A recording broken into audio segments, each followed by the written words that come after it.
Reports آپ نے ملاحظہ کی سندھ کی دھرتی سے اب رخ کرتے ہیں بلوچستان کی سرزمین کا۔ ناظرین، موجودہ حالات میں شہریوں کے لیے تفریح کے مواقع کم سے کم ہو گئے ہیں۔ امن و امان کی صورتحال ہو یا مہنگائی کا رونا، وجہ کوئی بھی ہو، لیکن یہ بات مشاہدے میں آئی ہے کہ عام آدمی کو تفریح کے مواقع میسر نہیں۔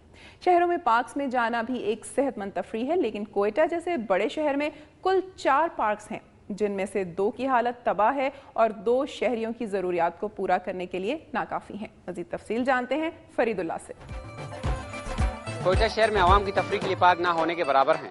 صوبائی دارالحکومت کوئٹہ میں شہریوں کی تفریح کے لیے صرف 4 پارک ہیں، جن میں سے 2 کی حالت قابل رحم ہے۔ شہر کے علاقے سیٹلائٹ ٹاؤن میں واقع پارک کے مردوں کے حصے میں کوئی جھولا نہیں ہے اور 4 دیواری کی جگہ لگائے گئے جنگلے ٹوٹ پھوٹ کا شکار ہیں، جبکہ لیڈیز پارک میں بچوں کی تفریح کے لیے صرف 2 جھولے ہیں۔ دونوں مقامات پر صفائی کے ساتھ ساتھ درختوں کی دیکھ بھال کے لیے معقول انتظام نہیں ہے۔ پارک میں بچے گندے پانی میں کھیلتے ہیں، جبکہ مکانگی روڈ پر واقع صادق شہید پارک میں صرف 3 جھولوں کے علاوہ اور کوئی دوسری سہولت نہیں ہے، جہاں لوگ تفریح کے لیے کم اور سونے کے لیے زیادہ آتے ہیں، جبکہ لیاقت پارک اور عسکری پارک کی حالت قدرے بہتر ہے۔ گزشتہ کئی سالوں سے شہر میں پارکوں کی تعداد میں اضافہ نہیں ہوا۔ صادق شہید پارک، سیٹلائٹ ٹاؤن، زنانہ و مردانہ پارک جہاں سہولتوں کا فقدان ہے، وہیں ان پارکوں کے گرد و نواح میں عمارتیں تعمیر ہونے سے ان کے رقبے میں بھی کمی واقع ہوتی جا رہی ہے۔ اچھے پارک نہ ہونے کی وجہ سے کوئٹہ کے شہری تفریح سہولیات سے محروم ہوتے جا رہے ہیں۔ کوئٹہ شہر میں مزید پارک بنانے کی نہایت ضرورت ہے تاکہ شہریوں کو زیادہ تفریح کے مواقع مل سکیں۔ کیمرامین سلمان فیصل کے ساتھ فرید اللہ خان، دنیا نیوز، کوئٹہ۔ صوبہ بلوچستان اگرچہ رقبے کے لحاظ سے پاکستان کا سب سے بڑا صوبہ ہے، تاہم صوبے کے عوام کو صحت کے شعبے میں حاصل سہولیات کسی بھی دوسرے علاقے سے زیادہ مختلف نہیں ہے۔ صوبہ بلوچستان کا اہم ترین مقام چاغی بھی صحت کی سہولتوں سے محروم ہے اور یہاں کے عوام کو اس حوالے سے شدید مشکلات کا سامنا ہے۔ تفصیلات جانتے ہیں علی احمد بلوچ سے۔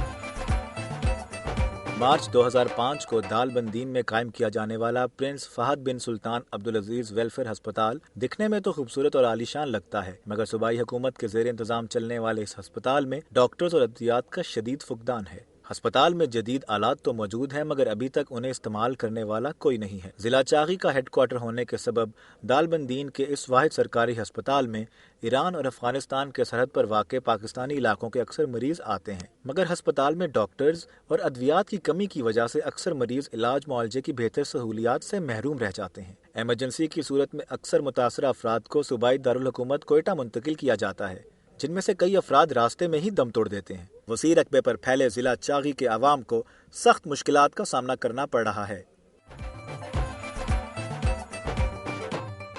1 مئی شکاگو کے شہداء کی یاد کا دن ہے۔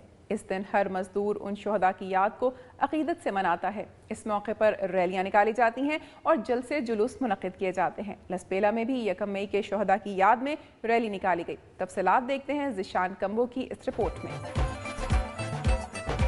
1 مئی کو مزدوروں کے عالمی دن کے موقع پر نیشنل پارٹی لسبیلا کے زیر اہتمام ہب سے صنعتی شہر ویندر تک ایک تاریخی اور بہت بڑی ریلی نکالی گئی۔ ریلی کی قیادت پارٹی کے مرکزی صدر سینیٹر ڈاکٹر عبد المالک بلوچ، سینیٹر میر حاصل خان بزنجو، مرکزی سیکرٹری اطلاعات جان محمد بلیدی اور مرکزی ڈپٹی سیکرٹری جنرل رجب علی رند نے کی۔ ریلی کے شرکا سینکڑوں گاڑیوں کے جلوس میں ہب سے ویندر روانہ ہوئے اور ویندر میں ریلی کے شرکا نے ویندر کے پل سے جلسے گاہ تک پیدل ریلی نکال کر شکاگو کے شہداء کو زبردست خراج عقیدت پیش کیا۔ جلسے گاہ میں موجود عوام کی تعداد نے ویندر میں ہونے والے تمام جلسوں کے ریکارڈ توڑ دیے۔ جلسے سے خطاب کرتے ہوئے نیشنل پارٹی کے مرکزی و مقامی رہنماؤں اور مزدور لیڈروں نے کہا کہ آج پاکستان کے مزدوروں کی حالت بھی 1986 میں شکاگو کے مزدوروں کی حالت سے کسی بھی طرح کم نہیں ہے۔ آج ہمارے یہاں مزدوروں کو ٹھیکیداری نظام کے تحت سوشل سیکورٹی اور EOBI سے ملنے والی مراحل سے محروم رکھا جا رہا ہے اور ہب کے صنعتی ایریا میں 18,000 مزدوروں میں سے صرف 6,000 مزدوروں کو سوشل سیکورٹی اور EOBI کی سہولیات میسر ہیں اور انہیں بھی علاج معالجے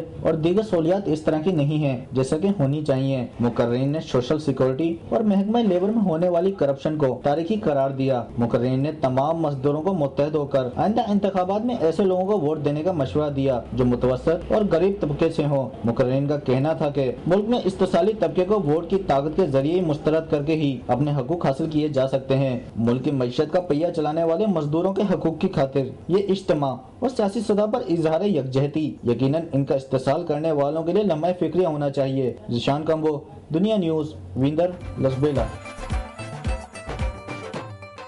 یہ تھا صوبہ بلوچستان اور اب باری ہے صوبہ خیبر پختونخوا کی۔ ناظرین، جیسا کہ اس سے پہلے پروگراموں میں بھی اس بات کا تذکرہ کیا جا چکا ہے کہ صوفیاء کرام نے خطے میں اسلام کے پیغام کو عام کرنے میں اہم کردار ادا کیا ہے۔ صوبہ خیبر پختونخوا کی ایک اہم شخصیت اور صوفی شاعر رحمان بابا کا نام کسی تعارف کا محتاج نہیں۔ شدت پسندوں کی جانب سے صوبے میں بد امنی کی کارروائیوں کے دوران بعض شر پسندوں نے رحمان بابا کے مزار کو بھی شدید نقصان پہنچایا۔ حکومت کی جانب سے رحمان بابا کے مزار کی تعمیر نو کی گئی ہے۔ تفصیلات جانتے ہیں انیلا شاہین سے۔ میں اس وقت موجود ہوں ہزار خوانی کے علاقے میں، جہاں سینئر صوبائی وزیر بشیر احمد بلور اور صوبائی وزیر اطلاعات میاں افتخار حسین نے نامور صوفی شاعر رحمان بابا کے مزار کا سنگ بنیاد رکھا۔ گزشتہ سال جب دہشت گردوں نے پشاور کو اپنے نشانے پر رکھا تو عوامی مقامات کے علاوہ سرکاری اسکول اور مساجد بھی ان سے محفوظ نہ رہی۔ شہریوں میں خوف و ہراس پیدا کرنے کے لیے بزرگان دین کے مزارات بھی بم حملوں کی زد میں رہے، جن میں سے ایک رحمان بابا کا تاریخی مزار بھی ہے۔ اس حملے میں مزار کی عمارت بری طرح متاثر ہوئی۔ زائرین کی جانوں کو لاحق خطرات کے پیش نظر جہاں مزار کی سیکورٹی بڑھا دی گئی، وہیں عمارت کو گرا کر دوبارہ سے اس کی تعمیر کا اعلان بھی کیا گیا۔ مزار کے سر نو تعمیر کے لیے صوبائی اور وفاقی حکومت کی جانب سے 3 کروڑ 92 لاکھ کی خطیر رقم مختص کی گئی، جس سے نئی عمارت کا سنگ بنیاد رکھا گیا۔ اس موقع پر سینئر صوبائی وزیر بشیر احمد بلور کا کہنا تھا کہ مزار کی 4 دیواری سمیت احاطے کے اندر پولیس کی چیک پوسٹ کی تعمیر بھی نئے منصوبے میں شامل ہے۔ صوبائی وزیر اطلاعات میں افتخار حسین نے میڈیا سے بات چیت کرتے ہوئے کہا کہ مزارات کو نشانہ بنانے سے ثابت ہو گیا کہ دہشت گردوں کا کوئی مذہب نہیں۔ سیکورٹی خدشات کے پیش نظر مزار کے اندر پولیس چیک پوسٹ کی تعمیر بھی منصوبے کا حصہ ہے۔ کیمرامین عمران حسن کے ساتھ انیلا شاہین، دنیا نیوز، پشاور۔ ناظرین، وطن عزیز پاکستان میں تمام مذاہب کے پیروکاروں کو اپنے اپنے عقیدے کے مطابق عبادات کرنے اور زندگی گزارنے کی آزادی ہے، جو اسلام کے زرعی اصولوں کے عین مطابق ہے۔ پشاور میں مسیحی برادری کے لیے خصوصی تقریب کا انعقاد کیا گیا، جس میں پاکستان کے استحکام اور سلامتی کے لیے خصوصی دعائیں مانگی گئیں۔ تفصیلات جانتے ہیں سمین جان سے۔ میں اس وقت سینٹ جان چرچ پشاور میں موجود ہوں، جہاں پر مسیحی برادری کے لیے خصوصی تقریب کا انعقاد کیا گیا۔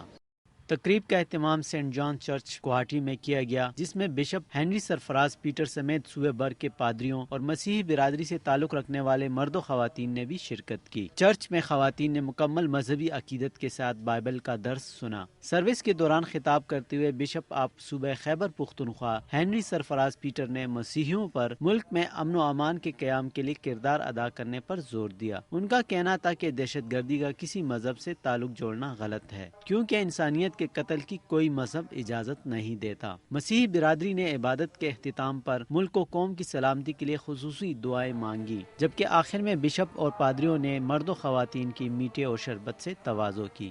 موجودہ دور میں مسیحی برادری کے لیے ایسی تقریب نہ صرف خوشائند بات ہے، بلکہ مذہبی رواداری کو فروغ بھی دیتا ہے۔ کیمرامین معین علی کے ساتھ سمین جان، دنیا نیوز، پشاور۔ ناظرین، مہنگائی نے جس طرح دیگر مکتبہ فکر کے لوگوں کی کمر توڑ رکھی ہے، وہیں درجہ چہارم کے ملازمین بھی اس کی چکی میں پس رہے ہیں۔ سوات میں سرکاری ملازمین نے اپنے مطالبات کے حق میں احتجاج کا اعلان کیا ہے۔ ان کے مطالبات کیا ہیں اور ان پر کس طرح عمل درآمد ہو سکتا ہے، یہ بتا رہے ہیں انور شاہ اپنی اس رپورٹ میں۔ ضلع سوات میں درجہ چارم ملازمین گزشتہ 1 سال سے اپنے جائز حقوق کے حصول کے لیے جدوجہد کر رہے ہیں۔ ان حقوق کے حصول کے لیے آل سوات درجہ چارم ملازمین نے ڈسٹرکٹ کورٹس کے سامنے مسلسل 11 دن تک بھوکی ہڑتالی کیمپ بھی لگایا۔ ان کا کہنا ہے کہ حکومت ان ملازمین کے مسائل کے حل میں سنجیدہ نہیں۔ اگر ان کے مسائل کو حل نہیں کیا گیا تو یہ خود سوزی پر مجبور ہوں گے۔ ان کے مسائل میں فوت شدہ ملازمین کی بچوں کی بھرتی کے کوٹے پر عمل درآمد، چارکول کا بجٹ، کلرکوں کے 33% کوٹے پر عمل درآمد اور پرائمری اسکولوں میں 24 گھنٹے ڈیوٹی کرنے والے چوکیداروں کی ڈیوٹی کا دورانیہ کم کرنا شامل ہے۔ ملک کی ترقی میں درجہ چارم ملازمین کا کردار بھی نہایت اہم ہے، تاہم ان کے مسائل میں حکومت کی عدم دلچسپی ان ملازمین کو احتجاج پر مجبور کر رہی ہے۔ کیمرامین منہاج الدین کے ساتھ سید انور شاہ، دنیا نیوز۔